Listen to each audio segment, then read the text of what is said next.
They called her Nightingale, and the nickname stuck like antiseptic on surgical gloves. Not because Brooke Sullivan sang to her patients or held their hands with theatrical compassion. She didn't. The night shift nurses at Valley Memorial's long-term care wing had christened her with that name the way sailors name a ship they don't understand, with a mixture of respect and unease, as if they sensed something beneath the surface but couldn't quite name it. She moved through the third-floor corridors in Jacksonville with the kind of precision that made other nurses nervous. Her hands moved with mechanical efficiency as she checked monitors, adjusted medication lines, and repositioned patients who'd been waiting hours for someone to notice their discomfort. Those hands were scarred. Patterns of thin white lines crisscrossed her knuckles and wrapped around her wrists like maps to places no one asked about. When the younger nurses mentioned her scars during break room conversations, she said kitchen accidents. Knife slipped. Fire. Simple explanations that never quite matched the geometric precision of the damage. They were afraid to push further. There was something in the way she delivered those stories, flat, complete, final, that discouraged follow-up questions. The truth was archived in a classified file 300 miles away, filed under a code name that existed in only 4 computers on the East Coast.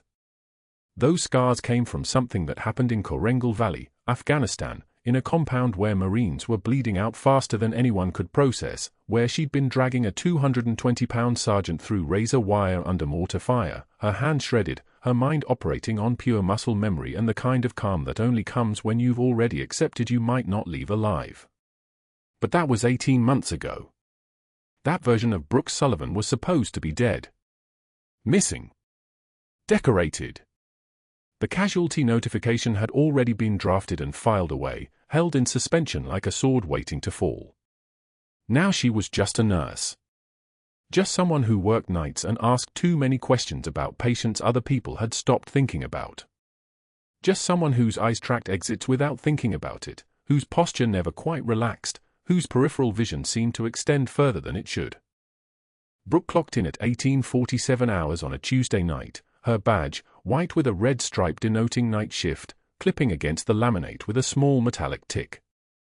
The fluorescent lights overhead hummed their constant frequency, a sound most people stopped hearing after 3 days. She heard it.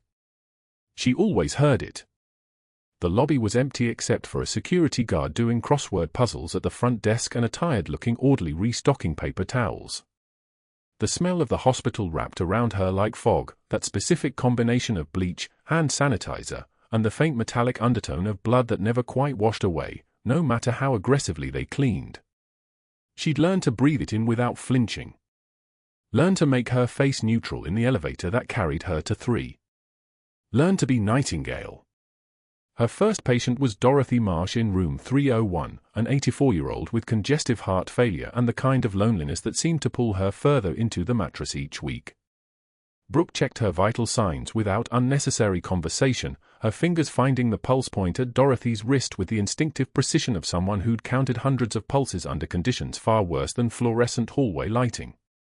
The rhythm was there, 68 beats per minute, regular as a metronome, the kind of heartbeat that suggested a body still fighting even when the mind had mostly given up. She adjusted Dorothy's oxygen cannula, ensuring it sat properly against her face, and made a note on the chart. The woman's eyes tracked her, hungry for attention, but Brooke didn't engage beyond what was necessary. It was kinda that way. Kindness created expectations. Expectations could compromise the mission. She moved to room 305, then 309, then 311. The routine was immaculate. Vitals. Adjustments. Notes. Questions answered in measured sentences. Time spent exactly equal to medical necessity plus 5%. The other nurses on the night shift, Keisha, Marcus, and the travel nurse from some agency whose name Brooke had already forgotten, noticed how thoroughly she worked. They noticed and said nothing, because Nightingale didn't interrupt her rounds to gossip. Nightingale didn't complain about staffing ratios or bitch about the administration. Nightingale showed up and did the work with the kind of focus that suggested she actually cared whether these patients lived or died, which made the rest of them look less dedicated by comparison, which created a subtle resentment that manifested in polite distance. Room 237 was at the far end of the corridor, past the nursing station where the computer system perpetually lagged and the coffee machine produced something that tasted like burnt pennies steeped in regret. The door was half closed. Brooke pushed it open with her shoulder, her hands already reaching for the vitals cart she'd left in the hallway. The room was dim except for the soft green glow of the cardiac monitor. The patient, a man she'd seen exactly 3 times in the 2 weeks she'd been assigned to this wing, sat in a wheelchair facing the window. His name was Marcus Holloway, according to the chart. Retired Marine. Hearing impaired from an IED blast that had also taken his left arm from the elbow down. His remaining hand rested on his thigh, scarred and calloused in ways that suggested he'd spent years before the injury in exactly the kind of work that Brooke understood without explanation. She'd learned to recognize them. The bearing. The way certain men carried their bodies, as if their spine had been reinforced with steel cable. The way their eyes moved in patterns that surveyed for threat rather than simple visual intake. Marcus Holloway had all of those signatures. He was also completely alone. The chart noted no visitors in 18 weeks of residence. No calls. No flowers or cards or any indication that anyone in the civilian world had retained memory of his existence. The orderlies complained that he was difficult because his hearing loss required extra communication efforts. The day shift nurses documented his basic care and moved on. He was a patient who occupied space and consumed resources but generated no gratification because he couldn't thank them or show improvement. Just another body kept alive by institutional mandate. Brooke approached the wheelchair without making sudden movements. She'd learned Holloway was deaf, which meant she needed to approach from his sighted side and make her presence visible before touching him. She moved into his peripheral vision, waited for his eye to register her presence, then held up her hands in a gesture that was simultaneously a greeting and a way of indicating peaceful intent. His eye shifted. Tracked her. Something flickered in that single grey iris, not recognition, not quite, but an acknowledgement of competence. She could see he was assessing her the same way she was assessing him. Looking for tells. Looking for truth beneath surface performance. She took his vitals with movements that were both gentle and efficient. Blood pressure 128/76, slightly elevated but within acceptable range. Heart rate 64, steady. Oxygen saturation 97% on ambient air, which was excellent.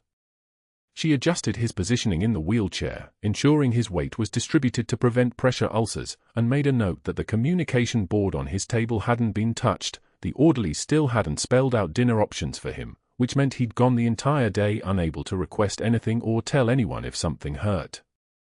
She made a mental note to fix that tomorrow. Or tonight. Time was fluid in the long-term care wing. Patients either stabilized or they didn't. Minutes didn't matter the way they'd mattered in Korengal Valley. As she was finishing, Holloway raised his remaining hand. He pointed at her wrist, where her watch was visible. Then he made a gesture, 2 fingers like a peace sign, moving back and forth. She recognized it. The military gesture for acknowledgement. Recognition. The way you signal to someone that you'd seen them, understood them, and there existed a shared language beneath the surface noise. Brooke held his eye for exactly 2 seconds longer than was necessary, then performed the gesture back. His mouth moved. Not quite a smile. Close. She left his room and moved back toward the nursing station, her mind already 6 hours ahead, calculating oxygen orders and medication refills and whether the hospital would actually order replacement communication boards or if she'd need to improvise again. That's when she saw him coming down the corridor. Dr. Robert Blackwell. Chief of Staff. The man who'd built a 23-year career on the principle that hospitals ran on hierarchy and those lower on the hierarchy existed to serve those above it. He was moving with a kind of purposefulness that suggested he'd come with intention. His eyes were scanning the ward the way a general surveys a battlefield, looking for weak positions to reinforce his authority. He was tall, mid-50s, with the kind of physical presence that suggested he'd been athletic in his youth and had carefully maintained that impression through expensive gym memberships and tailored shirts that cost more than most nurses made in a week. His watch was platinum. His shoes were Italian leather that probably cost more than a patient's entire coterie. He carried himself with the particular confidence of someone who'd never been told no by anyone who had power over his circumstances. As he moved past Brooke's position at the nursing station, his eyes registered her presence and catalogued her as irrelevant in approximately 2/3 of a second. She was background. Infrastructure. The kind of person who existed to facilitate his work rather than conduct work of her own. But something made him pause. Something in the way she'd been documenting her findings, the precision of her note entries, or the fact that she'd noticed things, like the communication board, that suggested she was actually thinking about her patients rather than simply processing them. She could see it in the way his jaw tightened. Not irritation. Not yet. Something more fundamental. A recognition that there was another locus of authority on this ward, another person conducting work with intention and care, and that her approach to nursing, patient first, meticulous, guided by actual clinical judgment rather than administrative convenience, represented a direct challenge to the ecosystem he'd constructed. An ecosystem in which nurses deferred to doctors. In which hierarchy was absolute. In which people like Brooke Sullivan did what they were told and didn't ask questions that might expose inefficiency or neglect in the system he controlled. He continued walking, his footsteps echoing against the tile floor in a rhythm that sounded like a countdown. Brooke's eyes remained on her documentation, but her peripheral vision tracked his movement, registered his direction, noted the way he'd paused outside room 237 for exactly 3 seconds before moving on. She didn't allow her expression to change. Didn't allow her shoulders to tense. In fact, she took a deliberate breath and continued typing her notes, each keystroke precise and measured. She'd been trained in operations where every micro-expression was monitored. This was nothing. This was just a man who didn't understand what he'd just looked at. Just a man who had no idea that the quiet nurse documenting patient care in the long-term care wing was actually a Marine intelligence operative running a classified mission that had been consuming her life for 18 months. Behind her, in the corner of her locker in the staff break room downstairs, rested a pair of worn combat boots. Brown leather, salt-stained from Afghanistan's high desert, the laces still tied in the field knot she'd learned before she could legally drink. On the inside of each boot, written in permanent marker that had faded but never quite disappeared, were names. 23 of them. Marines she hadn't been able to save. Marines whose last breath she'd witnessed, whose final words she'd documented in the clinical reports that now existed in a classified database. Those boots were her MacGuffin. Her anchor. Every shift, before she clocked in to be Nightingale, she touched those boots and reminded herself what she was actually doing here. Not nursing. Not filling time. Monitoring. Investigating. Watching for the security leaks that had been destroying lives inside the VA system for 18 months. And neither Dr. Blackwell nor anyone else on this ward had any idea what was standing in front of them. The cafeteria at Valley Memorial fell quiet at 7:43 in the morning when Dr. Blackwell's voice cut through the breakfast crowd like surgical steel. He sat at the center table, coffee cup raised as if making a toast, his voice projected across the tile floor with practiced authority. "I'm calling it now," he announced, eyes finding Brooke at the beverage station. "Our little Nightingale here won't last the week. She's got that look. Too soft for this floor." Laughter rippled through the tables, nervous, calculated, the kind of laughter that only happens when power gives permission. Brooke carried her tray past him, steady, silent, her movements economical as a soldier's march. His arm swept out with theatrical timing, knocking the tray from her hands. Oatmeal exploded across tile.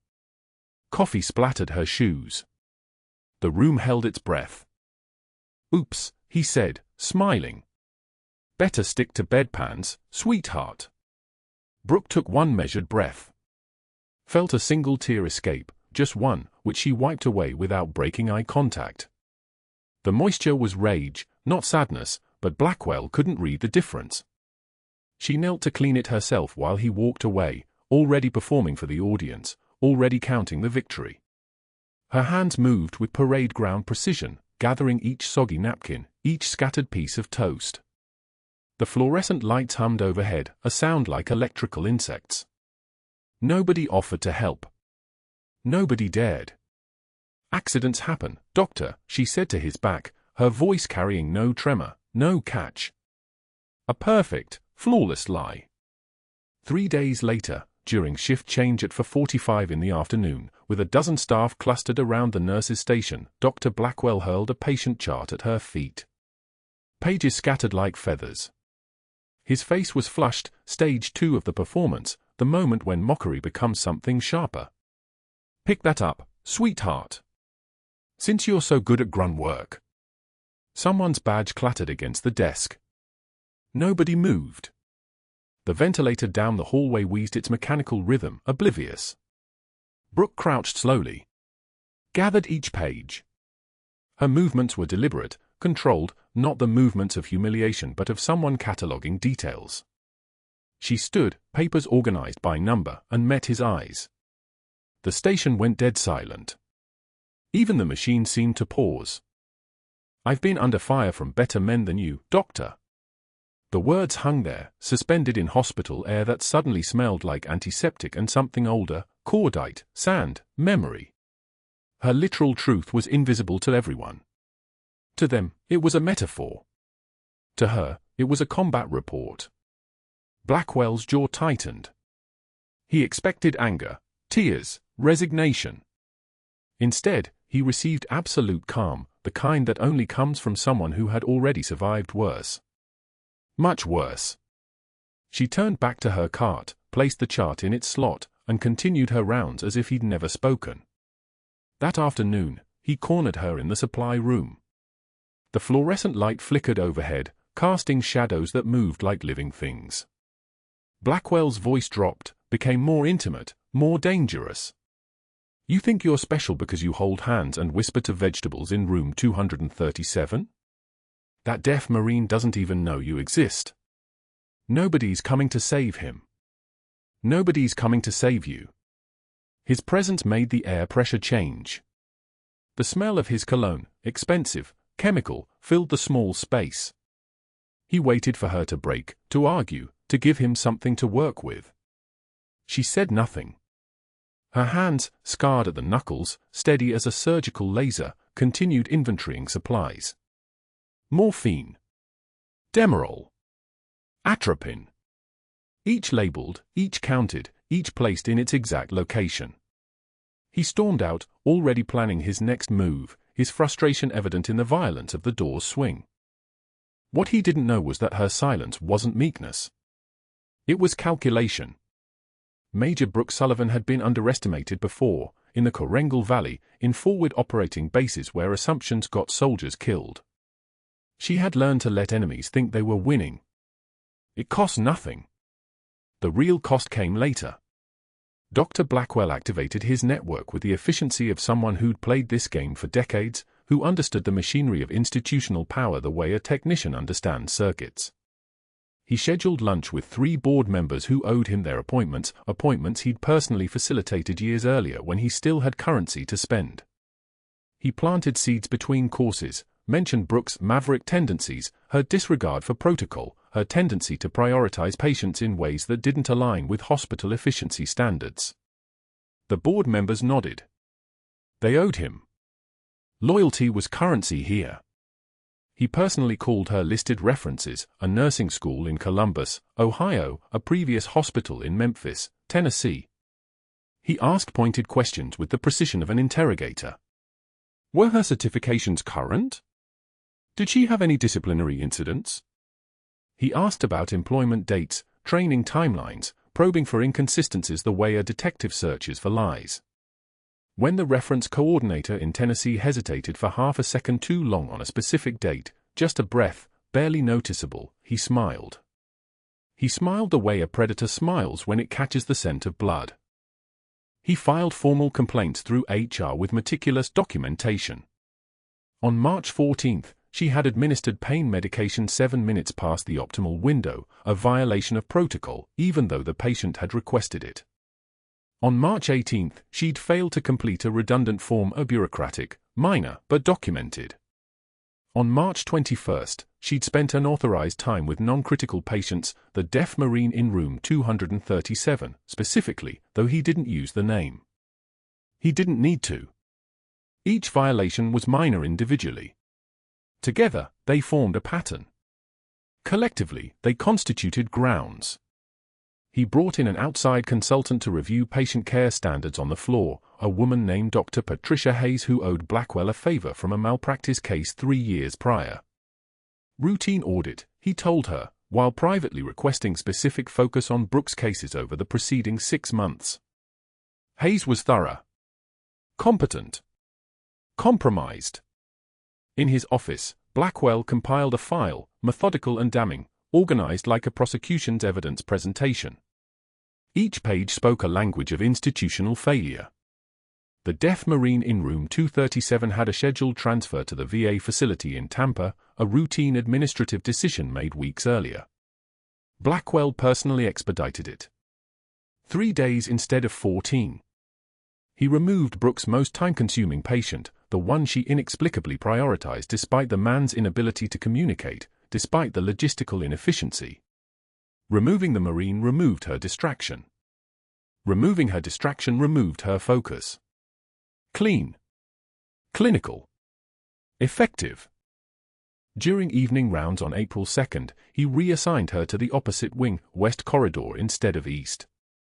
Efficiency restructuring, he told the charge nurse with that voice of casual authority that brooked no questions. The chart came through as a printed memo, not a conversation. No opportunity for discussion. Just reorganization. Just the system reasserting itself. Brooke received the news at shift change, her jaw tightening imperceptibly, her eye scanning the document for what it actually meant. No more proximity to room 237. No more regular contact with the one patient she shouldn't have cared about so much. That night, after her official shift ended at 11:47, she stayed late. She entered room 237 on her own time, off the clock, not logged in the system. The deaf Marine's eyes tracked her, aware, intelligent, and increasingly isolated as Blackwell systematically removed every variable he couldn't control. She checked his tracheostomy with the focus of someone inspecting weapons before deployment. Her fingers moved with automatic precision, muscle memory guiding her through the assessment, and then she noticed something. The securing straps were looser than she'd left them. Fraying at the edge. The tracheal tube itself had shifted millimeters, not catastrophic, but moving in that direction, accelerating toward catastrophe like a countdown nobody could hear. Her hands went very still. She looked at his chart, at the transfer date now stamped 3 days away, and understood with perfect clarity what was about to happen. I'm going on break, she thought, the dry humor that had kept her sane through 18 months of cover identity now surfacing as dark recognition. You're transferring. And everything changes in 72 hours. The alarm didn't scream. It wailed. Room 237, code blue, the overhead system crackling her name alongside respiratory, cardiology, anyone breathing who could respond to the night shift page. Brooke was already moving before the announcement finished. Her shift reassignment had lasted exactly 12 hours, 12 hours of pushing medication carts through different corridors, tending patients who weren't hers, waiting for what she'd known was coming. The seizure had started at 2:47 a.m., for minutes after she'd checked vitals on the 3rd floor. 12 hours was too fast. Blackwell must have done something, must have sabotaged the tracheostomy further, loosening it just enough for the night shift nurse to miss during rounds. The math was simple. The math was lethal. She ran. 3 corridors. The motion felt like shedding a layer of her own skin, like the careful, unremarkable nurse identity she'd constructed over 18 months was peeling away with each footfall. The fluorescent overhead lights blurred into a single white tunnel. Her scrubs made no sound on the tile, muscle memory from a different life, boots on helm and province dust, running toward explosions instead of away from them. The night nurse, Rebecca, stood frozen beside the bed, her hand still depressing the call button as if repetition could change what was already happening. The Marine convulsed violently. Once. Twice. His entire body arched in that terrible way that meant his brain was misfiring, electricity gone haywire. But it was his chest that told the real story. Asymmetric rise. Left side expanding while the right remained flat and tight. Pneumothorax. His tracheostomy, the surgical opening in his windpipe that allowed him to breathe, had dislodged completely, and now with every seizure contraction, air was rushing into the space between his lungs and chest wall, collapsing the left lung, building pressure like a slow-motion explosion waiting to detonate his heart. She had maybe 4 minutes. Maybe 3. "What happened?" Brooke said, already moving to his bedside, her voice dropping into the register she'd trained out of her speech for 18 months, flat, authoritative, the voice of someone accustomed to being obeyed immediately. "Seizure started. I paged Dr. Blackwell, I paged respiratory, Rebecca's words tumbled out in that panicked nursing stutter that meant the crisis was real and the help wasn't coming fast enough. Step back. Not a request." Brooke was already scanning the room with the same precision she'd used to calculate firing angles in Korengal Valley, the same visual inventory that could extract survival from chaos. The crash cart was 2 floors away. She'd called for it, but they both knew it wouldn't arrive in time. The Marine's eyes were open, conscious, desperate, his body locked in the seizure's grip. He couldn't hear. She'd learned that in week 2 of his hospitalization, the explosion that had taken his hearing had also taken any chance she had of verbal communication. But his eyes worked. His eyes understood. She reached for his personal belongings bin. The plastic crate held the accumulated wreckage of his life in room 237, a notebook with handwritten notes, a few photographs, and, there, a sealed MRE package. Military meal ready to eat, the tan plastic more durable than it looked, designed to withstand field conditions that would destroy anything softer. She tore it open with her teeth, the corner giving way with a bitter plastic taste, and pulled out the inner packaging. Thick. Waterproof. Perfect. The seizure was easing, but that was worse. His muscles relaxing meant his body was no longer forcing air in and out, meant the pneumothorax was expanding unchecked into the vacuum, collapsing his lung with the patient inevitability of a building implosion. His oxygen saturation was 68 and dropping.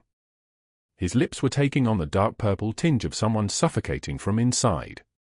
She positioned the improvised seal over his left chest wall, 3-sided, leaving the bottom open so air could escape but nothing could enter. The plastic crinkled under her palm, and for one fractional second she was back in the Korengal, rain-soaked darkness, a Marine private named Chen with shrapnel through his ribs, her hands moving before her brain caught up, muscle memory and prayer.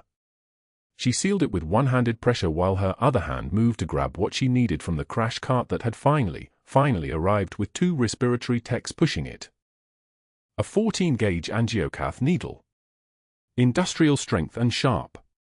The second intercostal space, mid-clavicular line, the anatomical sweet spot she'd located and relocated and located again through 17 emergency procedures in Korengal Valley while rounds whistled overhead and her commanding officer screamed coordinates into a radio mic.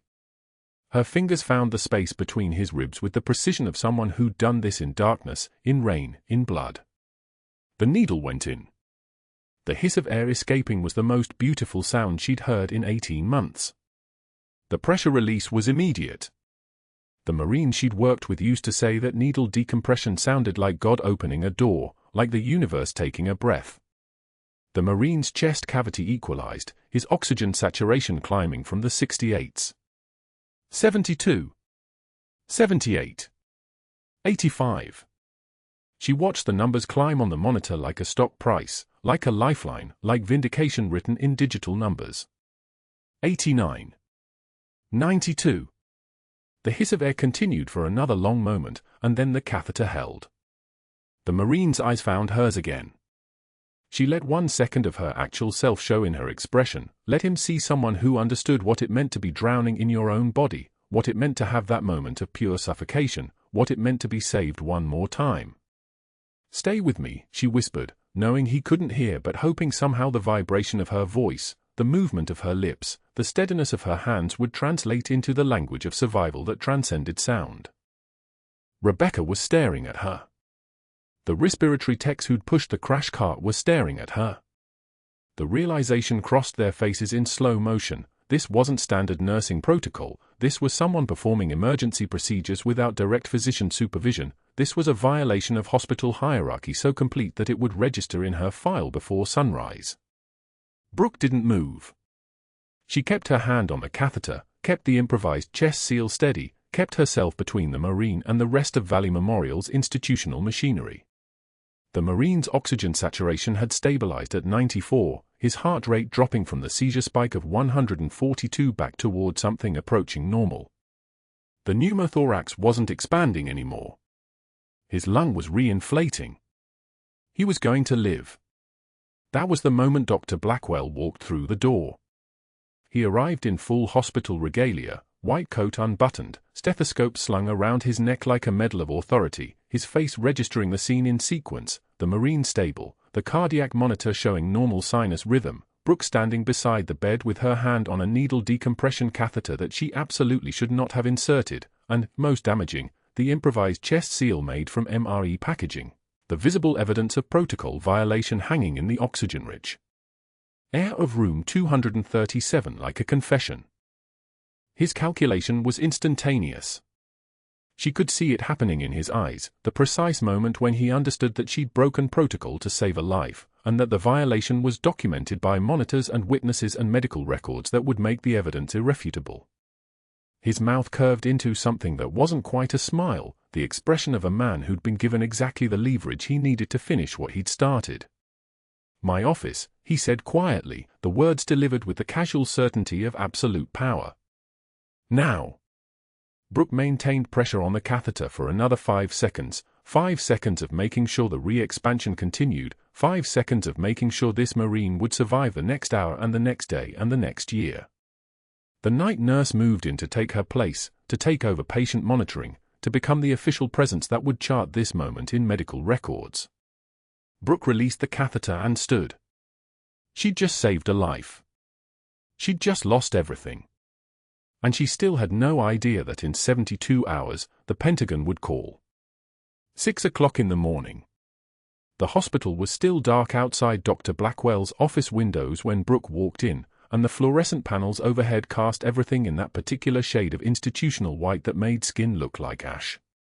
He sat behind his desk, mahogany, expensive, the kind of furniture that announced power before he opened his mouth. She stood at attention without realizing it. 18 months of muscle memory responding before her conscious mind caught up. "You performed a needle decompression without physician supervision." His voice was measured, almost gentle, which made it worse. "You used non-sterile materials in an invasive procedure.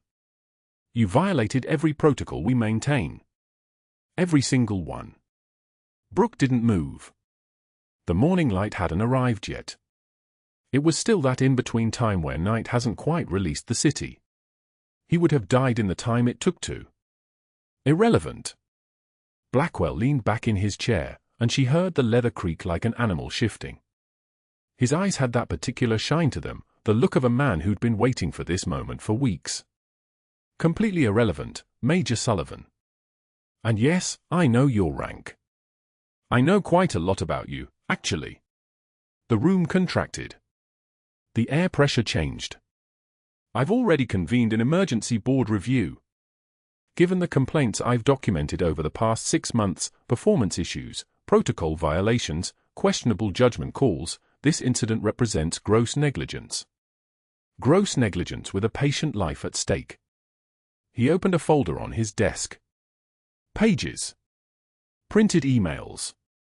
Her own handwriting in incident reports. "You're terminated, effective immediately. Security will escort you out." The words landed like incoming fire. All of them at once. No time to process each impact before the next one hit. 18 months of mission work. 18 months of carefully constructed identity. Of monitoring the VA leak that had compromised 3 active operations, operations that were still running, still needed her eyes on them. The intelligence network she'd mapped would scatter. The connection she'd built with room 237 would dissolve the moment they transferred him. All of it, gone. For one life. She'd made the calculation in the moment.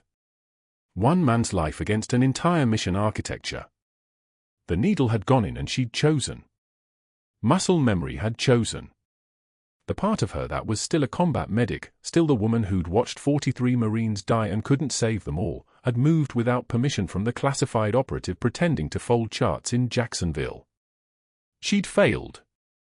Your badge and keys. Blackwell held out his hand. Brooke placed them on his desk with parade precision.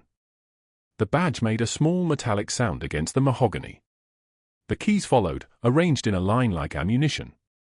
The security escort was a man named Curtis, middle-aged, uncomfortable, who walked her through the corridors she'd walked for a year and a half without speaking. Down the stairs. Through the cafeteria, empty at this hour except for the dishwashing crew. Past the nursing station where she'd spent more nights than she'd spent in her apartment. She didn't look left or right. The hospital was a place she'd inhabited, not a place she'd belonged. That had always been the plan. Infiltrate. Observe. Disappear. The timing was just happening faster than expected. Her locker was in the back corridor near the break room. She opened it, and Curtis stood 3 feet away, giving her space but making it clear he was there to ensure she didn't take anything that mattered. She had very little. A spare uniform. A thermos. A photograph of a unit that didn't exist officially, faces she couldn't talk about to anyone who mattered. And the boots. They were at the bottom of the locker, worn leather, the left one creased where she'd flexed it 1,000 times, the right one scuffed where shrapnel had glanced off the steel toe. She held them for one long moment, feeling the weight of them. The memory of dust. Of velocity. Of decisions made in microseconds that echoed across years. Those stay with the hospital. Curtis asked, uncomfortable. No.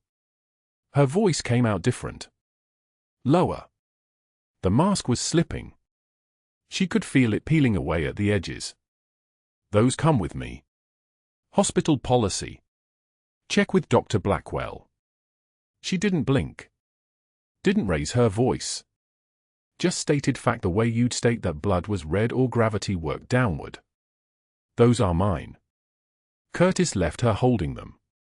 30 seconds later he returned, waved his hand like it wasn't worth the argument. Fine. Take them. The service exit was down a corridor that smelled like cleaning solution and industrial laundry, bleach mixing with something chemical, something that tried to sterilize all the human mess that accumulated even in the cleanest institutions. Her rock bottom came in the hospital laundry room, and she didn't even realize she was going there until her feet carried her through the door. The machines hummed. A rhythm like hospital monitors, constant, automated, requiring no thought or feeling. The laundry supervisor, a woman named Diane she'd nodded to maybe 100 times, looked up from a folding table stacked with scrubs. Brooke placed her uniform on the table in silence. You done already? Diane asked. Shift's not over for an hour. Brooke didn't answer. She picked up her scrubs, pale blue, blood stain on the cuff from 3 weeks ago that never quite came out, name patch hanging loose on the left shoulder, and began folding. Each pair with the same precise creases she'd once used on her dress uniform in formation. Military hospital corners. Perfect rectangles. The kind of folding that meant something, that meant discipline, that meant you understood how to make chaos into order. Other nurses threw scrubs in bins. Brooke folded hers like flags. Like they mattered. Like she mattered. The ritual took 8 minutes. Diane watched, confused by the ceremony, by the way this quiet nurse was treating polyester like it was sacred. By the trembling that wasn't fear, it was restraint. It was everything Brooke held back from August 2022 through February 2023 finding its way into the precise geometry of each fold. This final indignity, domesticating military precision into civilian servitude, treating scrubs like dress uniforms, completing the transformation from someone into nobody, this completed her unraveling. She stacked each folded pair on the table in a line. 6 pairs. 6 shifts. 6 pieces of her cover, now just fabric in a hospital laundry room. You okay? Diane asked. Brooke didn't answer. She'd forgotten how to answer civilian questions. She'd forgotten the syntax of normal conversation. The Marines didn't teach you how to say goodbye to people who were never supposed to know you at all. She left through the service entrance, invisible, exactly as she'd arrived 18 months ago. The parking lot was still dark. Somewhere across Jacksonville, the city was waking up, but here at Valley Memorial, night still held the line. The boots were heavy in her hands. Dog tags were supposed to stay hidden. But she'd kept hers in the left one, and the names of Marines she couldn't save in the right. A catalogue of failure. A weight she carried literally. But that wasn't the worst part. The worst part was that she'd just lost everything, her mission, her identity, her 18 months of careful work dissolving like paper in rain, and she still had no idea that the Pentagon already knew. That room 237 had never really been empty. That the deaf Marines' call sign, Valkyrie, was about to echo through every classified corridor from Jacksonville to Arlington. That the decision she'd made in one crystalline moment was about to reshape everything. The lobby television, always tuned to morning news and watched by nobody in particular, was about to broadcast her military portrait to the entire hospital. Her dress blues. Her ribbons. Her name. The woman who was supposed to be invisible, about to become the most visible person in Jacksonville. The break of dawn was 3 minutes away. She was about to find out what happened when the world stops watching and starts looking instead. The television mounted above the lobby reception desk flickered to life at 2:47 p.m. A news anchor's face filled the screen, grave and official. Breaking news from the Department of Defense. Major Brooke Sullivan, decorated Marine combat medic, reported missing following a classified deployment. Sullivan, Silver Star recipient, was last seen at Valley Memorial Hospital in Jacksonville where she worked as a registered nurse. Her current whereabouts remain unknown. The Pentagon has launched a full-scale search operation. Her military portrait rotated across the screen, dress blues, medals arranged like a constellation, eyes that had seen things most people only imagined. The same eyes that had folded scrubs in the hospital laundry room 6 hours earlier. In room 237, the deaf Marine in the wheelchair looked up from the television mounted on his wall. His nurse had changed his bandage that morning. Kind hands. Efficient. Never rushed him, never made him feel like a burden. He'd seen her name on the chart. Brooke Sullivan. He watched the portrait rotate. Watched the uniform. Watched the face he'd trusted for 3 days become someone else entirely. His mouth moved around a single word, breathed into the hospital silence like a prayer. Valkyrie.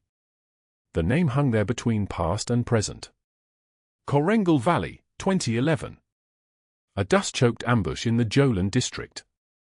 A shadow moving through fire, pulling him from a disabled Humvee, applying pressure with hands that moved like muscle memory given form. He'd never seen her face that day. The sand, the smoke, the chaos, it had erased everything except the feeling of being pulled back from the edge.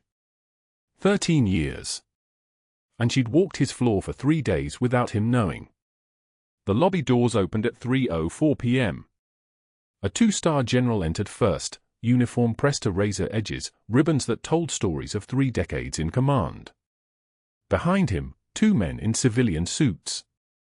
Behind them, the kind of presence that made air pressure change, officers in dress uniform, the kind that didn't smile, the kind that made hospital staff straighten their spines involuntarily. The general moved directly to the reception desk, to the display shelf where hospital security had arranged items from Brooke's locker during the investigation. Her nameplate. Her employee ID photograph. And beneath them, carefully positioned like artifacts in a museum, a pair of worn combat boots. Brown leather, scuffed at the heel, laces wrapped around the sides. The kind of boots that had walked through terrain that wasn't on any map. The general stopped in front of those boots. His hand rose in a salute, not casual, not ceremonial for cameras, but the kind of salute that carries the weight of every decision made, every life lost, every moment in the field where seconds felt like hours. His arm stayed raised for 6 full seconds. The lobby went silent. Nurses stopped at their stations. Administrative staff paused at their keyboards. Security guards straightened. The general's salute hung in the air like a benediction. And then he lowered his hand and looked directly at the boots on the shelf. Each one contained something. The security officers had found them during their sweep of Brooke's locker, dog tags, dozens of them, threaded through the laces, resting in the insoles. Dog tags of Marines she'd treated in Korengal Valley. Names of men she hadn't been able to save. She'd carried them with her across 13 years, into Jacksonville, into Valley Memorial, into a role as an unremarkable nurse that was anything but unremarkable. Each tag a weight. Each tag a promise not to forget. The general looked at those boots, at those dog tags, and didn't move. That was when Dr. Blackwell burst through the ER entrance, still wearing his white coat, his face flushed with the certainty of a man who'd never been questioned by actual power. "This is preposterous. She's just a nurse." His voice carried the tone of someone accustomed to dismissal, to having his reality accepted without challenge. "A temporary employee with questionable judgment. I terminated her for protocol violations. This entire situation is..." The general turned. Just turned. Didn't speak. Didn't move. Just let his gaze settle on Blackwell with the weight of someone who'd seen actual combat, actual consequences, actual stakes. The general's face was weathered granite. His eyes were the color of a winter Atlantic, cold, deep, containing currents that could pull you under without warning. Blackwell's words died mid-sentence. His mouth opened and closed. The certainty drained from his face like water through a sieve. The general had said nothing. The general had done nothing. But something in the architecture of his silence communicated with absolute clarity that Blackwell was in the presence of a category of authority he'd never actually encountered. Not institutional authority. Not hierarchical power built on favors and board connections. But the kind of authority that came from having sent people into the desert and brought them back, or made the call when they wouldn't come back. The general looked away. It was worse than if he'd spoken. The FBI agents entered at 3:08 p.m. 3 of them, credentials displayed like weapons, expressions that suggested they'd seen the digital forensics report and now understood they were in the presence of someone who'd committed multiple federal crimes in real time. They moved directly to Blackwell, who suddenly understood with the clarity of a man watching his entire world invert that being terminated from a job was not the same as being arrested by federal officers. Dr. Harrison Blackwell. One of the agents, a woman with the kind of voice that suggested she'd conducted approximately 8,000 interviews and was not interested in surprises. "We're executing a warrant to examine your office and your access to the hospital's electronic medical records system. We'd like you to come with us." Blackwell's hand shook. Not the trembling of someone who'd been caught in a small lie. The shaking of someone who'd just realized that federal charges existed at all. "I don't understand. I was following hospital protocol. Her termination was documented." "Your termination documentation is what interests us," the agent said. She had the kind of calm that came from knowing you had forensic evidence, from knowing that the metadata on hospital servers didn't lie. Specifically, why your performance reviews of Major Sullivan contain edit timestamps from last night. 3 hours after her termination. Long after you should have stopped touching her file. The word Major hung in the lobby air. The second agent pulled up a tablet. "According to our digital forensics team, you created 6 negligence complaints, all backdated to appear across a 6-month period. Our analysis shows they were all composed on your office computer in a single 3-week window. You fabricated a timeline, Doctor. You deleted 3 incident reports documenting successful patient interventions by Major Sullivan. You replaced them with fabricated complaints." The agent's voice remained conversational, which somehow made it more devastating. "You also altered her medical records to remove documentation of her life-saving procedure in room 237. That's falsification of federal medical documents, obstruction of a classified military investigation, and conspiracy to interfere with armed forces personnel. Not a request. A statement of fact." Blackwell opened his mouth. Closed it. the certainty that had sustained him for 12 years of institutional hierarchy, the certainty that understanding how power worked at the administrative level meant understanding power at all, collapsed in real time. The federal agents weren't impressed by his position. The general wasn't interested in his explanations. The hospital staff watching from the nursing stations weren't his audience anymore. The handcuffs appeared at 3:11 p.m. They were standard silver, the kind that didn't shine, the kind designed for function rather than drama. But the sound they made clicking around Blackwell's wrists was audible across the entire lobby. That metallic double click. The sound of institutional authority ending. The sound of consequence arriving. He didn't resist. People rarely did, once they understood they'd made an actual mistake instead of a strategic calculation. The agents moved him toward the exit, past the nursing station where he'd hurled the patient chart 6 days earlier. Past the cafeteria where he'd knocked her breakfast tray to the floor. Past room 237 where the deaf Marine watched from his wheelchair as the man who'd tried to destroy the woman who saved him walked past in handcuffs, about to be loaded into a federal vehicle. The perp walk went through the lobby entrance, exactly where hospital visitors entered, where patients came for healing, where the expectation was that authority kept people safe. Instead, authority was being removed. The staff lined the corridor without being asked. Nurses, orderlies, administrative personnel, security. All silent. All witnessing.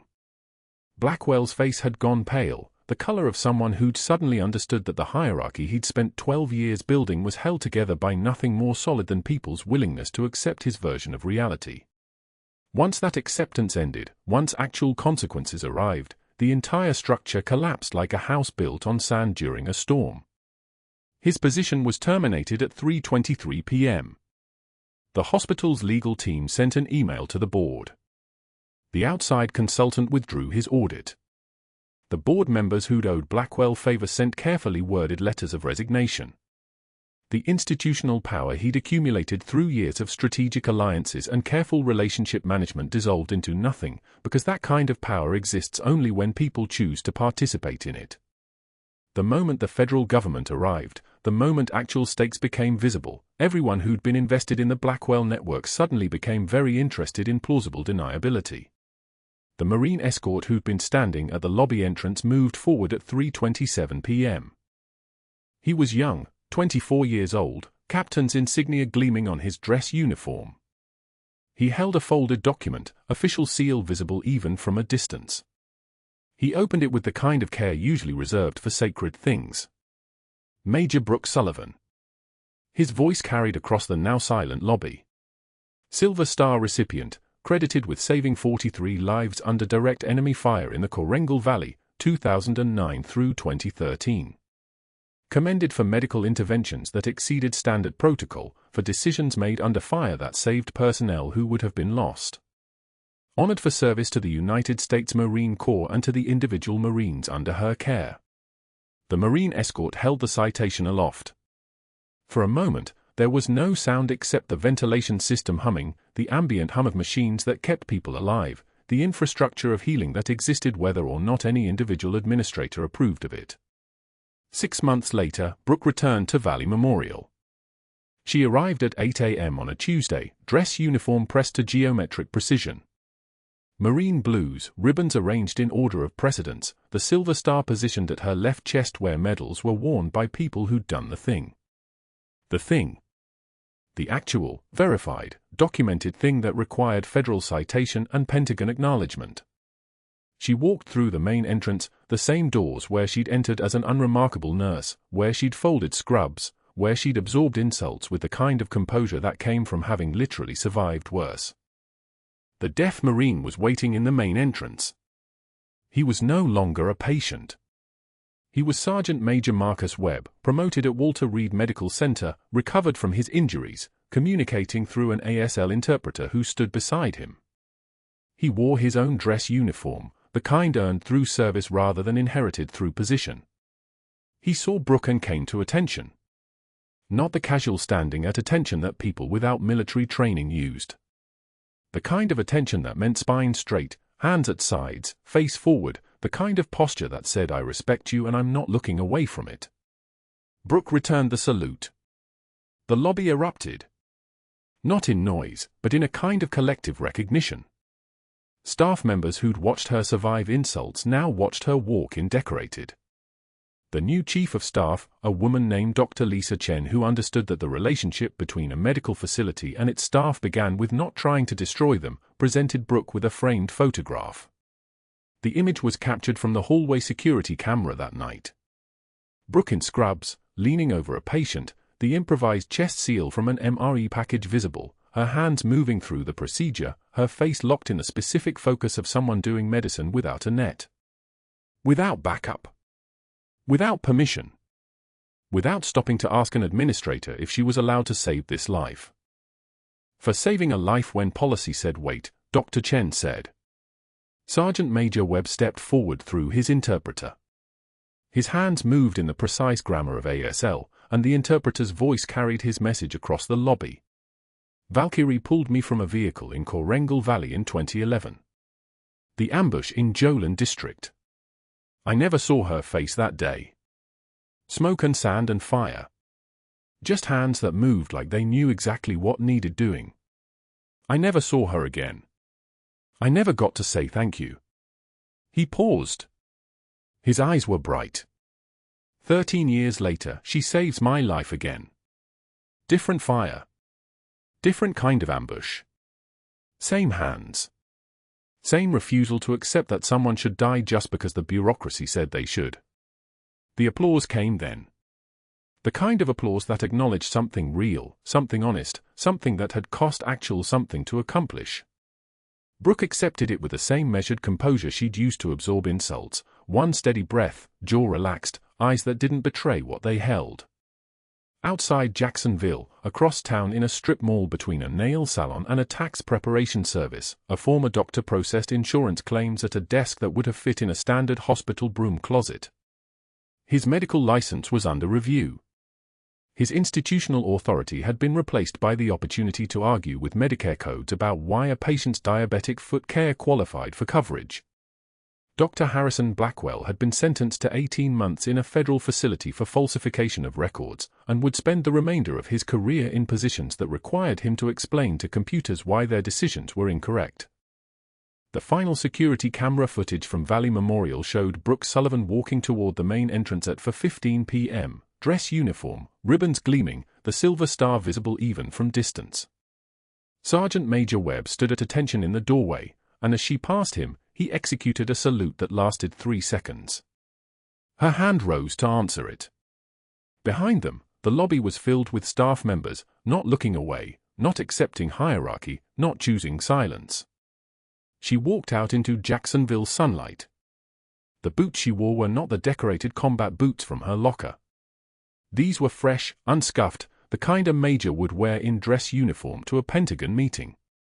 But the worn ones remained on display in the hospital, next to her nameplate, next to the photograph of her hand saving a life, next to the citation that explained to anyone who came after that her refusal to follow a protocol that would have let someone die was not a protocol violation. It was called heroism. A military transport waited in the parking lot, rotors spinning, already cleared for immediate departure. Brooke climbed aboard without looking back. Sergeant Major Webb watched until the aircraft lifted, until it became a shape against the sky, until it disappeared into the cloud layer that covered Jacksonville like a held breath finally released. True heroism is what you do when the world stops watching. If Brooke Sullivan's story resonated with you, if you've ever been underestimated by someone in power, if you've ever chosen to do the right thing when the easy path was available, subscribe to our channel. Like this video. And in the comments, tell us, have you ever been judged wrong by someone who didn't know your real story?